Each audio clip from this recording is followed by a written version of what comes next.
मेरी बंदूक से निकलने वाली छठी गोली तेरी खोपड़ी के आर पार ऐसा रास्ता बनाएगी, तुझे शमशान नजर आएगा। ये रोंग नंबर नहीं, ये वक्त की आवाज है। अरे तू कब मरने वाला है ये तक मुझे मालूम है, तो फोन नंबर ढूंढना कौन सी बड़ी बात। क्या बात क्या बात क्या बात, बोल दिया नहीं तो नहीं। मुझे बहुत कम गंदे, आपको बताऊंगा, अपनी यकीन मानेंगे कि मुझे बहुत कम गंदे कमेंट आते हैं। घर में जैसे क्या होता है कि भाई शादीशुदा आदमियों में जो वाइफ होती है, होम मिनिस्टर होती है, तो जब वो घर में आपको बोलती होंगी कि भाई दूध ले आओ या आटा ले आओ, तो उस टाइम में आप उसको जवाब कैसे, मतलब वो दादा वाले स्टाइल में होता है या प्रवीण टोला में कोई भी माइकल रहता है जो भद्दे के खिलाफ गवाही देना, तो आशुतोष दास हवालात में डालकर ऐसी धुलाई करेगा कि तबीयत खुश हो जाएगी। क्या क्या बात क्या बात क्या बात। का जानू मैं सजनिया।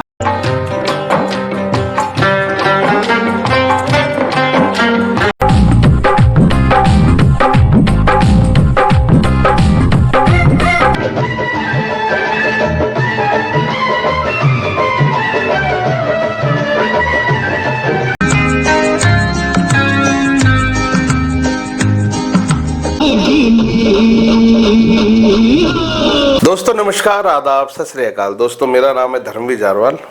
एक छोटा बच्चा जो एक साधारण से परिवार में पैदा होता है और उसके बाद जब वो कुछ बड़ा होता है तो उसके यार दोस्त कहते हैं कि यार तेरी शक्ल ना मिथुन से बड़ी मिलती है। उस युवा को भी लगता है कि यार हो सकता है शायद मेरी शक्ल मिथुन से मिलती हो।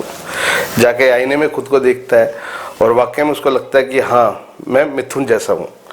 उसके बाद मिथुन से ये प्यार उनका इस कदर जुड़ जाता है कि उनके जीवन में दिन रात सिर्फ मिथुन ही रह जाता है। वो बच्चा बड़ा होता है और धीरे धीरे ये मिथुन का शौक और परमान चढ़ता चला जाता है। काफ़ी टाइम बीतने के बाद खुद को वो अपने आप को अपने अंदर मिथुन को देखने लगता है। एक समय आता है जब वो काफ़ी लंबी मेहनत करने के बाद मिथुन तक पहुंचते हैं, मिलते हैं, बातचीत होती है, मिथुन उनको मिलाते हैं, अपने होटल में खाना खिलाते हैं और उसके बाद उनकी पहचान एक मिथुन के रूप में बन जाती है। आज शायद उनका जीवन मिथुन के नाम पे ही चल रहा है और मुझे लगता है कि किसी के भी जीवन में किसी भी व्यक्ति के किरदार को अपने अंदर इस तरीके से डाल लेना, ये बड़ी हैरानी की बात है और बड़ी काबिल तारीफ भी है बात। ऐसे एक शख्स हमारे साथ मौजूद है, परवीन सागर। परवीन जी, सबसे पहले तो आपका बहुत बहुत स्वागत है। आप अपना कीमती समय निकाल के आज हमारे स्टूडियो में आए और मैं चाहूँगा कि सबसे पहले आप जितने भी हमारे श्रोता, जितने भी हमारे दर्शक देख रहे हैं, आप उनको अपना छोटा सा एक परिचय जरूर दें। धन्यवाद, नमस्कार जी सभी को।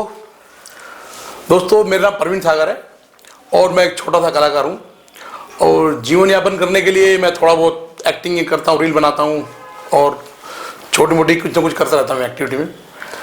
तो ज़िंदगी मेरी इसी चल रही है और आप लोगों का प्यार है। आप लोग कल एक डाली रील आपने देखा, 16 लाख लोगों ने देखा। वो 16 लाख मतलब कि बड़ा गर्व फील हुआ यार, मैं भी कुछ हूँ। मैं फिर बहुत पसंद करते हैं आप, धन्यवाद आप लोगों का। लेकिन जो आपने कल दिखाया भाई 16 लाख देखा तो मुझे बड़ा अच्छा लगा, तो आपका मैं धन्यवाद दिल से देना चाहता हूँ। तो परवीन जी, मिथुन दादा हमारे, वो खुद तो एक सेलिब्रिटी है और उन्होंने आपको भी एक सेलिब्रिटी बना दिया। अरे सर, मैं तो छोटा सा कलाकार हूँ। अच्छा परवीन भाई, वैसे तो हम पहले भी आपसे अपने चैनल के माध्यम से बात कर चुके हैं और मैं चाहता हूँ कि कुछ चीज़ें छूट गई थी उस इंटरव्यू के अंदर, तो उन सब चीज़ों को आज हम लोग बात करें उन सब चीज़ों में।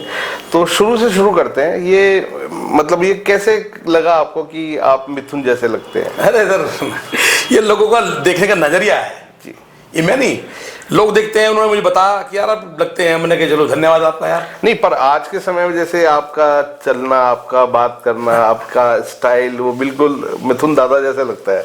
तो मतलब बहुत प्रैक्टिस की होगी आपने इस चीज के लिए? देखिए, ढालने के लिए तो अपने आप को ढालना पड़ता ना उसमें, उस कैरेक्टर के अंदर। जब तक खोएंगे नहीं आप, तब तक आप अपने आप को महसूस ही कर पाएंगे कि मैं भी मिथुन चक्रवर्ती हूँ। बिल्कुल। तो मैं फील करता हूँ कि यार मैं भी मिथुन चक्रवर्ती लगता हूँ।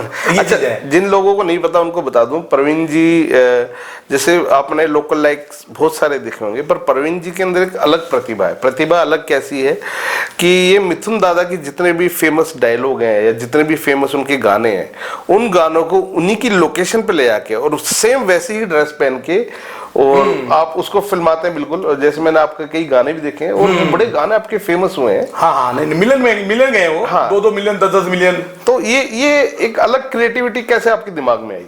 देखिए ऐसा हुआ कि वो गाना है जिहाले मस्ती मकुल बरंजिस जी। जब वो पहले देखा तो मुझे लगा यार ये गाना मुझे करना है, उसके लिए कलाकार की जरूरत पड़ती है। तो एक दो मेरे पास कलाकार थी, एक तो थी काजल रानी जी, इंस्टाग्राम पे है वो भी, और एक थी मोनिका जी। तो दोनों ने, मैंने कहा भाई ये गाना बनाना है, तो उन्होंने मुझे सराहा कि हाँ बिल्कुल सर आपके साथ है, चलिए चलते हैं। तो लोकेशन देखने के लिए पहले तो हम जोधपुर गए। जोधपुर में एक जगह पड़ती है, उसका नाम दिमाग से निकल रहा है जी, जो वो बड़ी फेमस जगह है वो। तो वहां पर गए लोकेशन देखने के लिए, और लोकेशन देखने के बाद हम लोग फिर दोबारा शूटिंग करने के लिए गए। तो उसमें काफी खर्चा भी आता है, पता कैमरा है, बस करनी पड़ी मुझे उसमें। हाँ बिल्कुल, मैंने देखा बस करनी पड़ी और कई सारे लोग भी उस बस में थे और ड्रेस बनाना, हाँ। अपनी ड्रेस बनाना, फिर शूट परमिशन लेना वहां से। बिल्कुल। तो ये बहुत सारी चीजें हैं जो बड़े डिफिकल्ट थी, लेकिन मैंने किया वहां पर, और लोगों ने बहुत सराहा उसको, देखा, कहा भाई बहुत अच्छा बनाया आपने।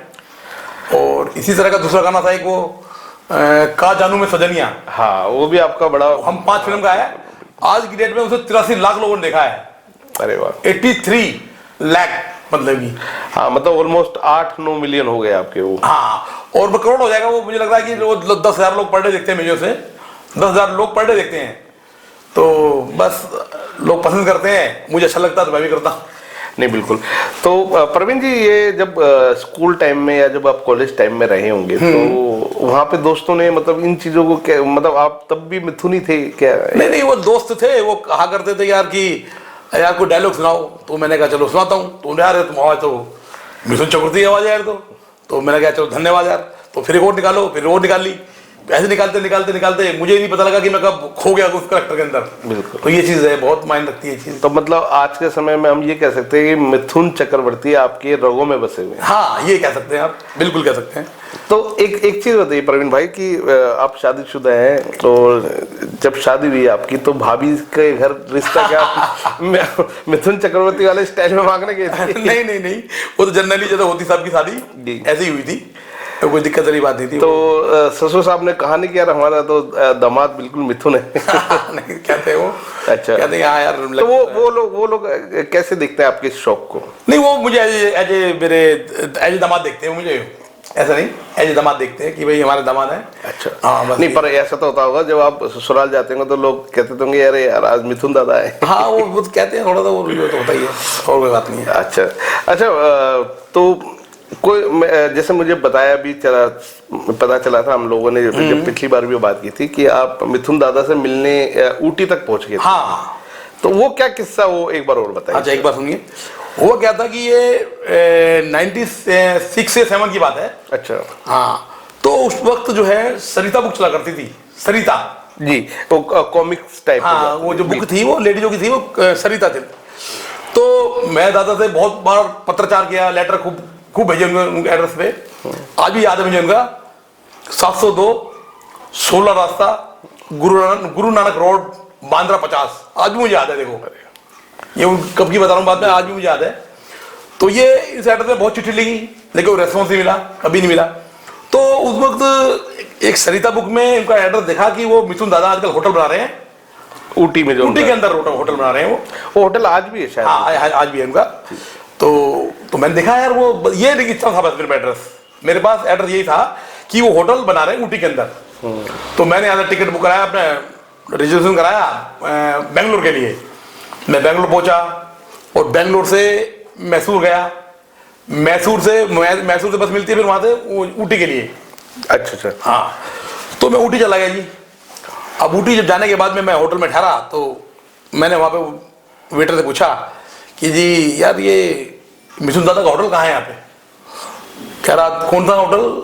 कहना, मैंने कहा होटल है उनका यहाँ पे। तो उन्होंने कहा मोनार्क रिसोर्ट है। अच्छा। मैंने हाँ है।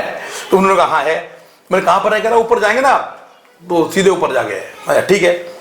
तो आपको यकीन नहीं होगा कि मैं रात को सो ना सका।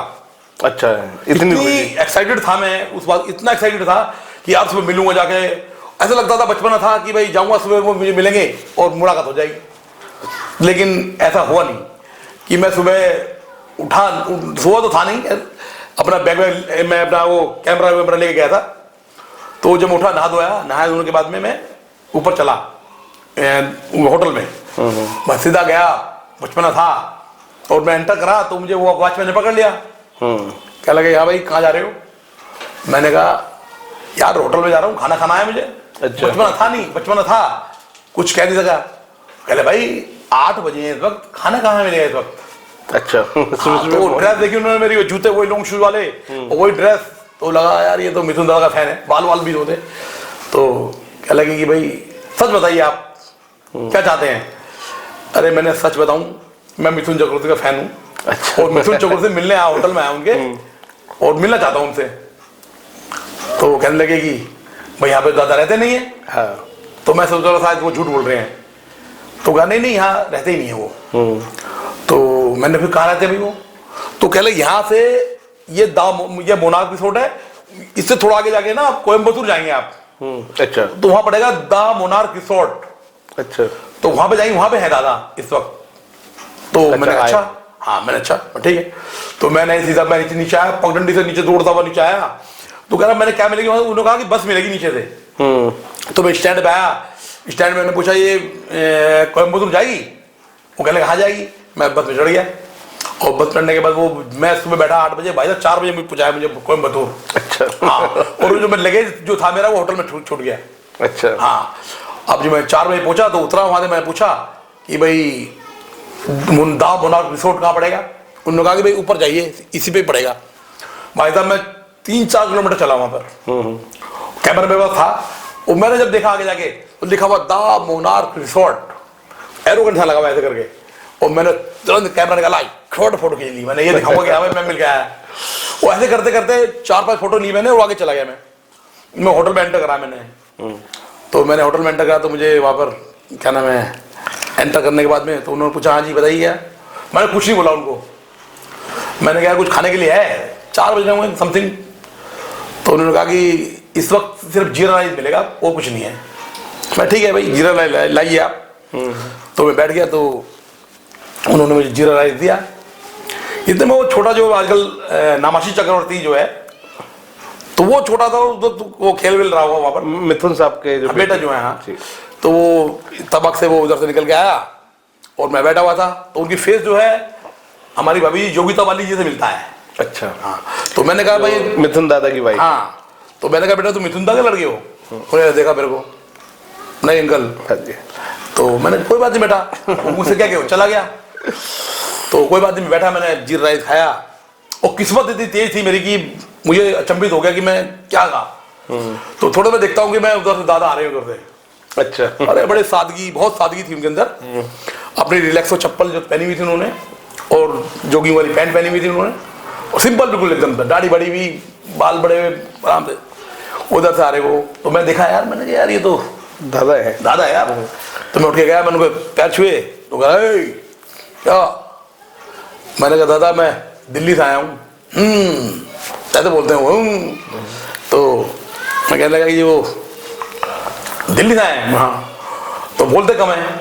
तो मैंने उस टाइम जो है छोटी डायरी चला करती थी, एक टेलीफोन डायरी। हाँ, उसमें ABCD लिखे होते थे जी, टेलीफोन नंबर्स के। हाँ। तो वो रखता था मैं पर्स में अपने। मैंने, मुझे मालूम था कि मैं ये मांगूंगा तो ये दे दूंगा, ये मांगेंगे तो ये दे दूंगा। अभी तारीख से गया था मैं। तो उन्होंने कहा कि कुछ है? हाँ, मैं डायरी निकाली और पेन दिया उनको तुरंत। उन्होंने हाथ में रखा ऐसे करके, अच्छा। ऑटोग्राफ। मैंने ऑटोग्राफ लिया और संभाल में रखा जेब में। हाँ, मैंने बात आई। तो कहने लगे हाँ बताइए। तो ये सच्चाई है, मैं झूठ नहीं बोल रहा हूँ बिल्कुल भी, कि दादा का जो कॉम्प्लेक्शन वो डार्क है। तो वो थोड़ा सा उनके जो उस वक्त तो घर में थे वो। अच्छा। तो मैंने कहा एक फोटो हो जाए। तो कह रहे नहीं भाई, फोटो मैं सिर्फ शूटिंग के टाइम खिंचाता हूँ। अच्छा, वैसे नहीं। हाँ, क्योंकि उसका लुक थोड़ा सा अलग हो रहा था। तो मैंने 2 बार कहा तो कह रहे, वो पीछे चलने का स्टाइल जो होता है ना, देखा हो फिल्मों में आपने, ऐसे करके बोलते हुए। तो वैसे मैंने कहा एक बार फोटो बोल दिया नहीं तो नहीं। तो ये स्टाइल था उनका, बड़ा अच्छा लगा। तो ये थी जर्नी मेरी, वो बड़ा मजा आया उनसे मिलने के बाद, तो बहुत अच्छा लगा। फिर वो अपने घर के बाहर ही उन्होंने गार्डन लगा रखा था अपना, बैंगन, तोरी, टिंडा, लौकी वगैरह, और अपने खेत से वहीं पे वो अपना काम कर रहे थे वहीं पे। अच्छा, तो ये मतलब वो कहानी थी जो आप मुझे, तो उसके बाद फिर कभी दोबारा मुलाकात नहीं हुई? दोबारा मुलाकात एक बार हो रही थी, वो छोटी सी मुलाकात थी, मैंने उसको कभी कहना नहीं चाहता हूँ, वो अच्छा नहीं लगता मुझे कहना। अच्छा, हाँ ठीक है। तो और मिथुन दा की कोई ऐसी जो खास बात जो आपको बड़ी अच्छी लगती हो, जो आपको प्रेरणा देती हो? देखिए ऐसा है कि मिथुन दा बहुत अच्छे नेचर हैं, अच्छा नेचर है उनका, बहुत अच्छे इंसान है वो।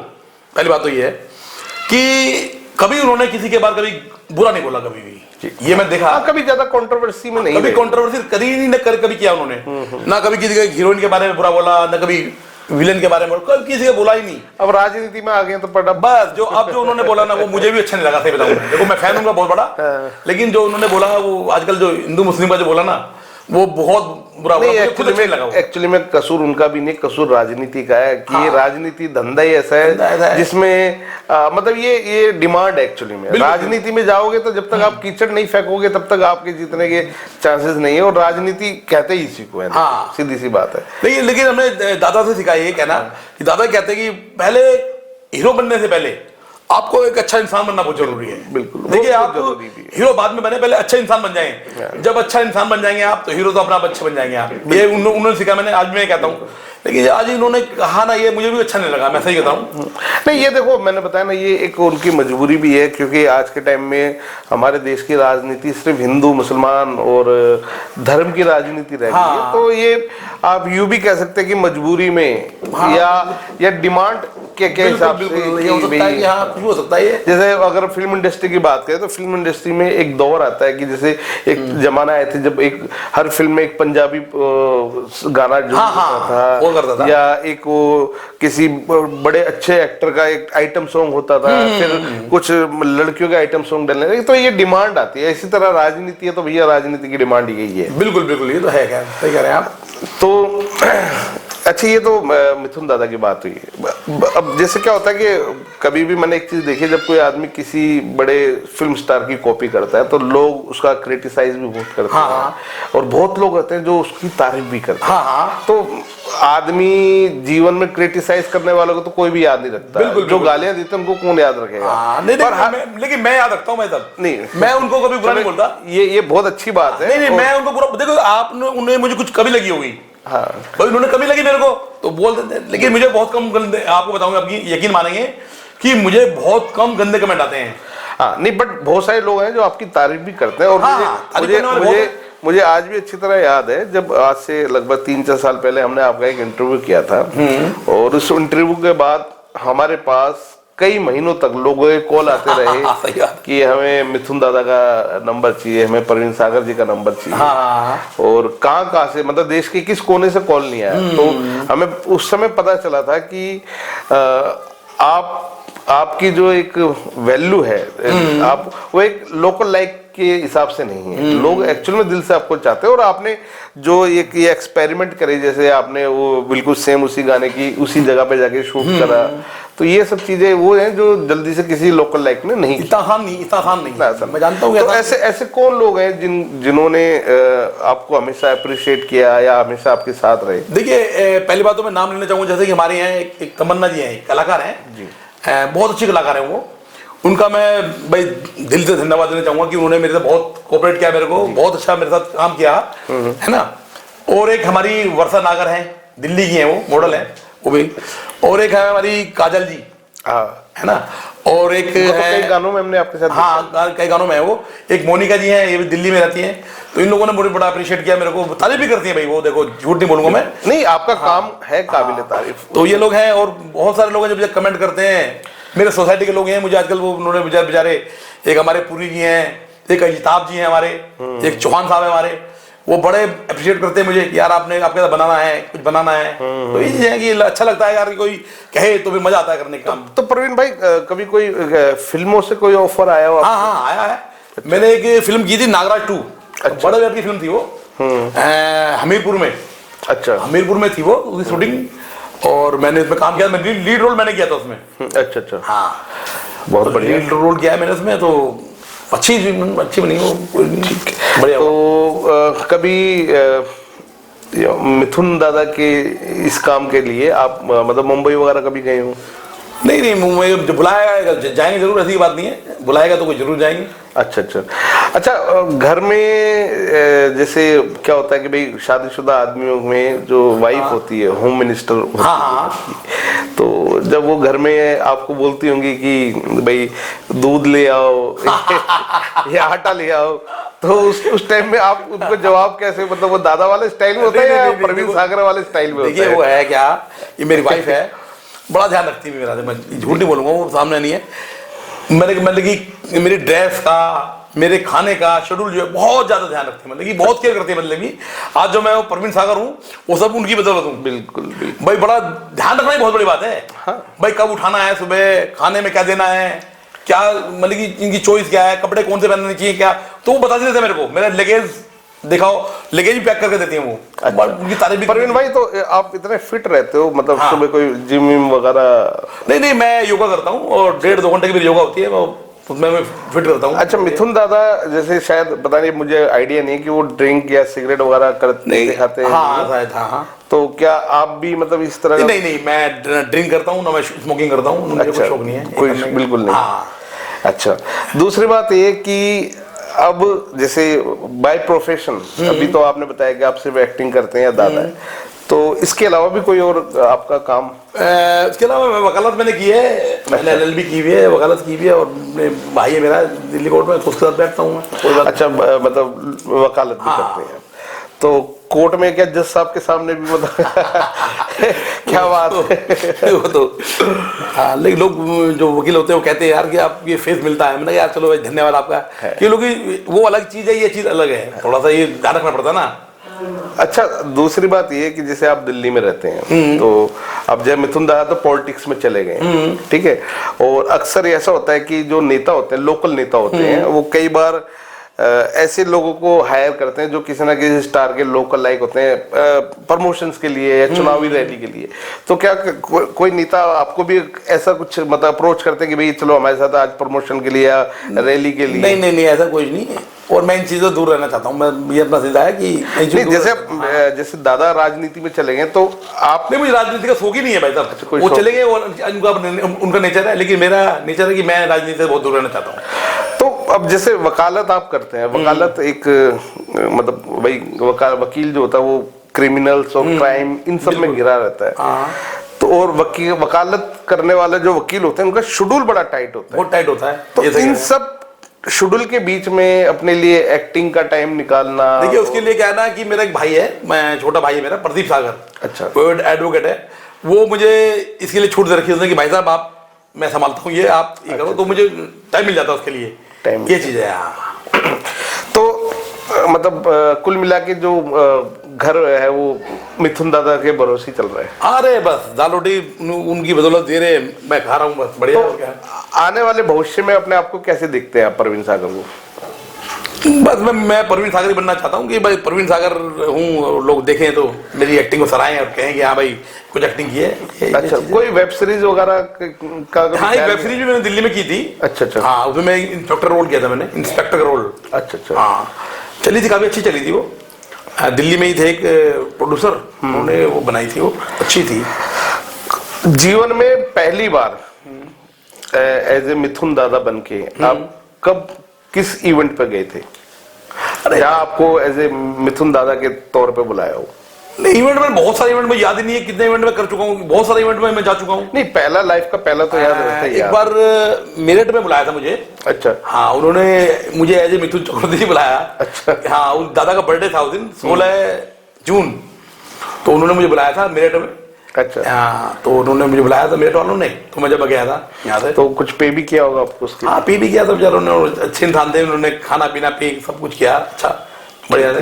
तो प्रवीण जी, घर में बच्चे अभी आपके कितने हैं? बच्चे 2 बच्चे हैं, तो दोनों पढ़ रहे हैं। स्कूल आप जाते होंगे उनके PTM वगैरह में? तो आ जाता हूँ मैं। तो मैडमों से भी इंटरेक्शन होता होगा, तो कैसे वो परवीन सागर वाले स्टाइल में या? हाँ नहीं, परवीन सागर के स्टाइल में होता है वो। अच्छा। बच्चे पढ़ रहे हैं भाई, ये तो ध्यान रखना पड़ता है।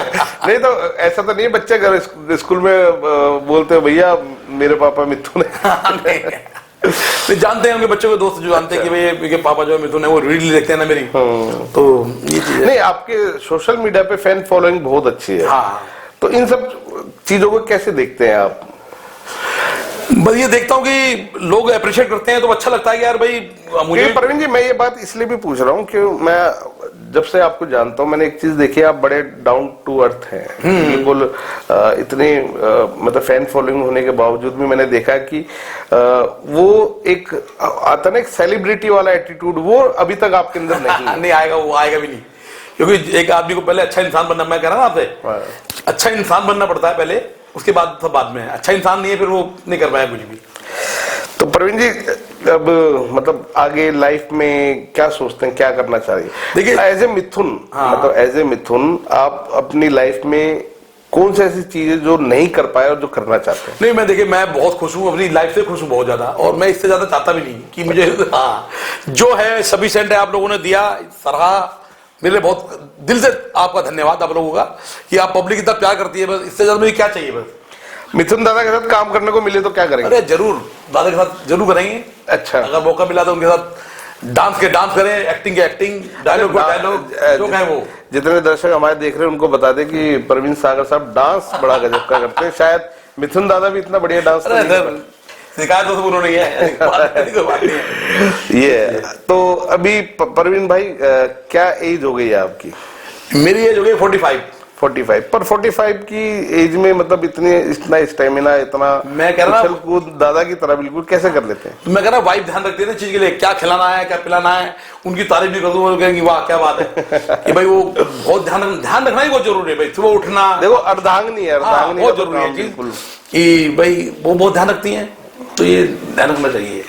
अच्छा, दूसरी बात ये प्रवीण भाई की आप इतने टाइम से दादा की कॉपी करते आ रहे हैं, ठीक है, और आज एक मतलब सोशल मीडिया पे अच्छा मुकाम है आपका, अच्छे लोग आपको जानते हैं, अच्छे लोग देखते हैं, तो भविष्य में क्या मतलब ऐसी कोई प्लानिंग है कि यार परवीन सागर के तौर पे लोग मुझे ज्यादा जाने, ना कि मिथुन के नाम पे? देखिए हर आदमी का अपना एक स्टाइल होता है भाई, मेरा भी अपना स्टाइल है, दादा की बस सिखाया दादा से मैंने, लेकिन अपना स्टाइल तो अपना ही है, उसमें वो कोई दुराई है नहीं, उन्होंने सिखाया, उन्होंने एज ए ट्यूटर है ना वो, बस सिखाया उन्होंने, अब कर तो हम रहे ये है। अच्छा, मिथुन दादा के नाम पे कभी कोई ऐसी चीज हुई हो जो थोड़ी सी आपको लगेगी यार आज तो ये बड़ा गलत काम हो गया? नहीं, मैं बहुत ध्यान रखता हूँ। कोई ऐसा एक्सीडेंट या कुछ? नहीं, मैं इस चीज का बहुत ध्यान रखता हूँ कि बहुत गलत बोलने से बहुत बचता हूँ कि भगवान किसी से गलत ना बुलाए, मेरे से ये काम ना कराए। लोग बोलते हैं, गंदे कमेंट भी करते हैं लोग, लेकिन मैं उनका फिर भी धन्यवाद करता हूँ, भाई साहब धन्यवाद आपका, आपने कुछ तो करा, गलत कमेंट किया तो आपने, ये चीज है।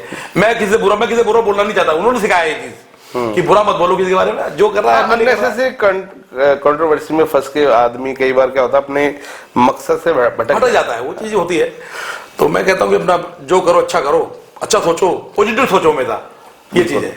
तो प्रवीण भाई ये मतलब कैसे ये चीज दिमाग में आ गई कि आपको मिथुन दादा की तरह एक्टिंग करनी है? देखो ये तो खैर इसमें कोई दो राय नहीं है कि आपकी एक जो छवि है दादा जैसी बिल्कुल है, फेस आपका बिल्कुल मिलता है, तो आपको ये चीज कब लगी कि यार मुझे बिल्कुल दादा का बिल्कुल कॉपी करना है, बिल्कुल उन्हीं के जैसा दिखना है? देखिए जितनी मैं आपको बता रहा हूँ, जितनी दादा की फिल्में हैं वो सब मैंने देखी।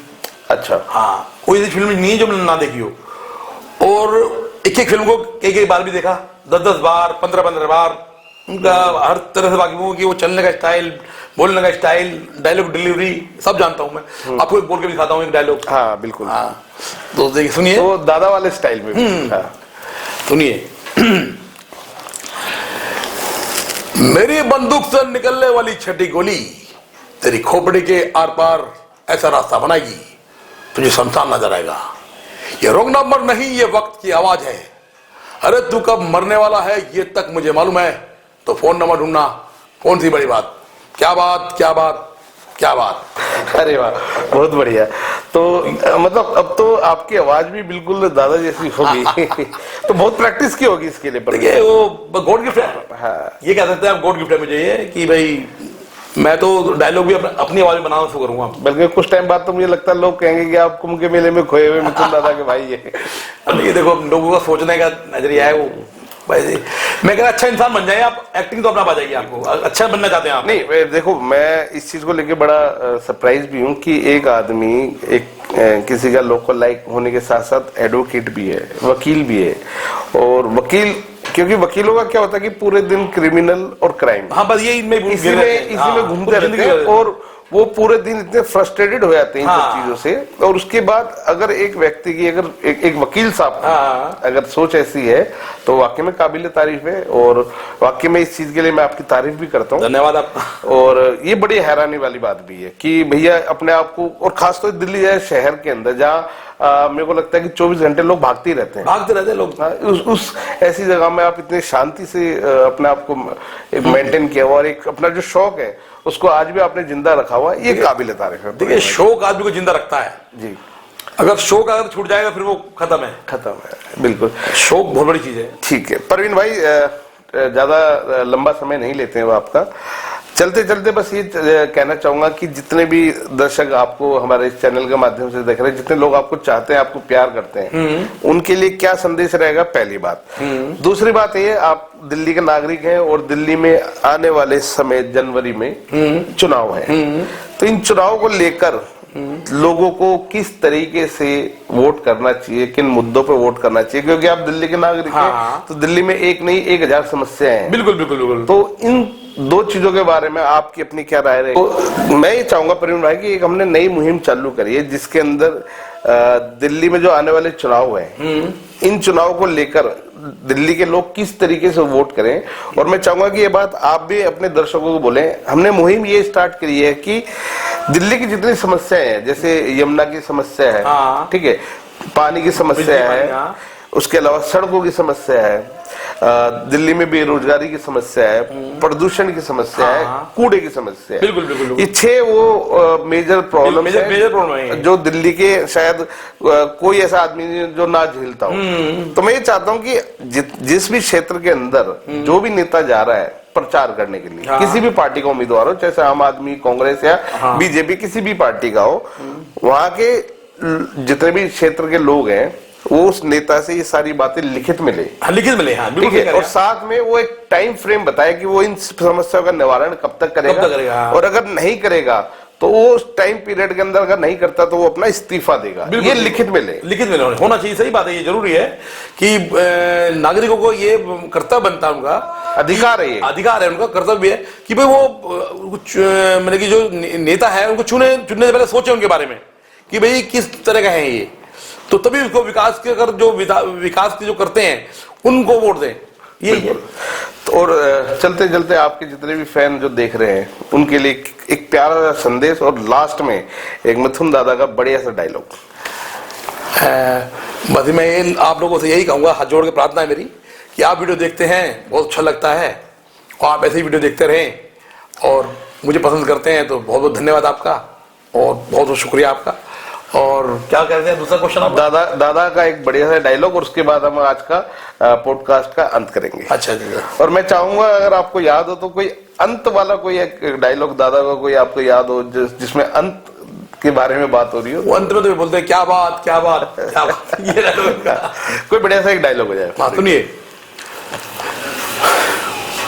कंगला टोला में कोई भी माइकल लता है जो फतेह के खिलाफ गवाही देना तो आशुतोष दास हवालात में डालकर ऐसी धुलाई करेगा कि तबीयत खुश हो जाएगी। क्या क्या बात क्या बात क्या बात। तो दोस्तों धुलाई से ये याद आया कि प्रवीण भाई अपने एक्टिंग के माध्यम से तमाम लोकल लाइक्स की धुलाई करते रहेंगे अपने प्यारी प्यारी वीडियो हमें ऐसे ही दिखाते रहेंगे और जितने इनके लोग चाहते हैं, जितने भी इनको चाहने वाले लोग हैं वो इसी प्यार से इनकी वीडियो देखते रहेंगे। और प्रवीण सागर साहब को हम अपने स्टूडियो इसी प्रकार बुलाते रहेंगे। धन्यवाद। और अपना प्यार इस तरह बनाए रखें। वीडियो सही लगे तो इसको शेयर करना बिल्कुल ना भूलें।